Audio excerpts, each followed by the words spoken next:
ॐ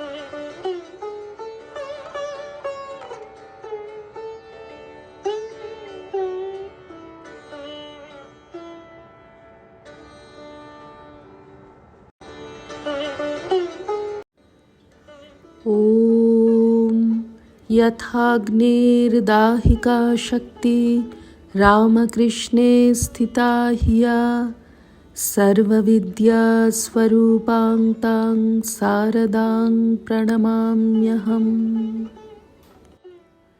শ্রী শ্রী মায়ের কথা সরজুবালা, পয়লা আষাঢ় 1319। বেলা প্রায় 4টা। শ্রী শ্রীমা অনেক স্ত্রীভক্ত সঙ্গে বসে আছেন। আমার পরিচিতার মধ্যে তাঁদের ভিতরে আছেন মাস্টার মহাশয়ের স্ত্রী, ডাক্তার দুর্গাপদবাবুর স্ত্রী, গৌরীমা ও তাঁর পালিতা কন্যা, যাকে আমি দুর্গা দিদি বলে ডাকি, এবং বরেনবাবুর পিসি। আর যারা আছেন তাদের চিনি না।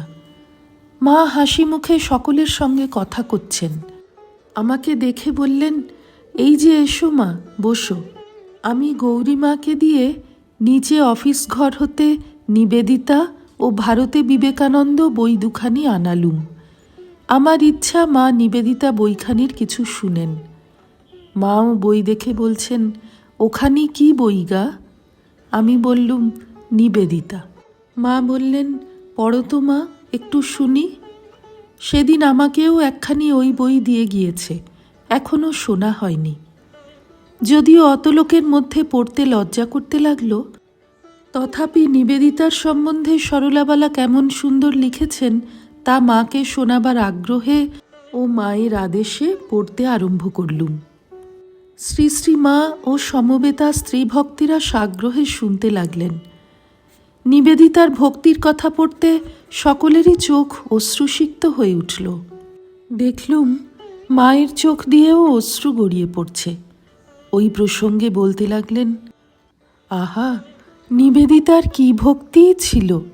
আমার জন্যে যে কি করবে ভেবে পেত না। রাত্রিতে যখন আমায় দেখতে আসতো, আমার চোখে আলো লেগে কষ্ট হবে বলে একখানি কাগজ দিয়ে ঘরের আলোটি আড়াল করে দিত। প্রণাম করে নিজের রুমাল দিয়ে কত সন্তর্পণে আমার পায়ের ধুলো নিত। দেখতুম যেন পায়ে হাত দিতেও সংকুচিত হচ্ছে। কথাগুলি বলেই মা নিবেদিতার কথা ভেবে স্থির হয়ে রইলেন। তখন উপস্থিত সকলেও নিবেদিতার কথা যা জানতেন বলতে লাগলেন। দুর্গা দিদি বললেন, ভারতের দুর্ভাগ্য যে তিনি এত অল্প দিনে চলে গেলেন।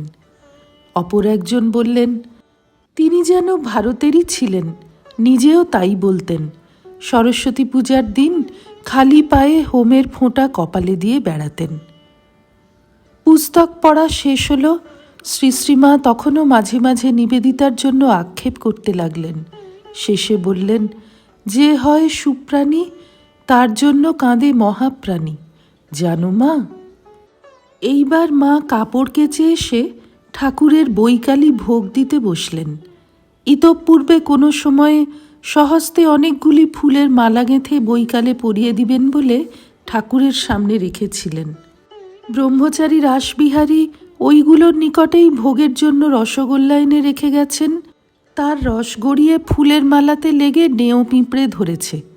মা হাসতে হাসতে বলছেন, এইবার ঠাকুরকে পিঁপড়ে কামড়াবে গো, ও রাসবিহারী, এ কি করেছ? এই বলে সযত্নে পিঁপড়ে ছাড়িয়ে ঠাকুরকে পরিয়ে দিলেন। মা ওই রূপে সকলের সামনে নিজের স্বামীকে মালা পরিয়ে সাজিয়ে দিচ্ছেন দেখে রাধুর মা মুখ টিপে টিপে হাসতে লাগলেন।